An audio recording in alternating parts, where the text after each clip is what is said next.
Yor aytamiz-ku, hazillashadimi aytganimiz? Yo'q, yor. 30 mingta podpishchiga ham hazil bas, sen nima deyapsan? Yor aytishni bilmayman, bor. Assalomu alaykum. Yaxshimisiz? Charchamayapsizmi? Kameralar bilan. Sizga bitta zo'r shartimiz bor-da. Qarang, yangi trend chiqdi-da, bitta trend qilamiz. Hop, sizga bir oyda kelayotgan podpishchilar, yangi kelayotgan podpishchilar sonini ko'ramiz. O'shalar orasida 10 mingta yangi podpishchi keladigan bo'lsa, orasidan bitta podpishchi tanlab, o'shani agar biznesmen bo'lsa, o'shanga magazin reklama qilib berasiz. Besplatno.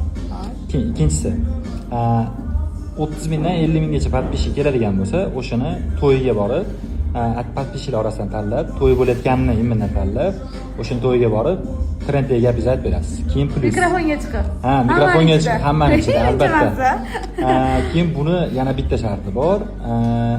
Siz qilaman deb turib qilmadingiz, yor aytaman dedingiz. O'sha yorda aytib berasiz. Birinchi, to'yda aytib berasiz. Keyin reklama faqat $1000 ga aytmoqchi edim, lekin yo'q, bu besplatno bo'ladi. Agar reklama bo'ladigan bo'lsa, Quva territoriyasida reklamani besplatno qilib berasiz. Agar vohadan yoki poytaxtdan yoki o'zimizning vodiydan bo'ladigan bo'lsa, ikkinchi shartdagi shu to'yiga borib yor bilan vohaga bo'lsa ham borib aytib berishingiz kerak. Vohada yor aytamizmi, qizlar? Vohaliklar bormi? Gazini bosinglar. Gazini bosinglar. Sharti yomoni bo'ldi. Mendan ham shart kuting lekin Hamidjon. Bo'ldi, xo'p bo'ladi. Yomonini qo'yaman lekin shart. Bo'laveradi.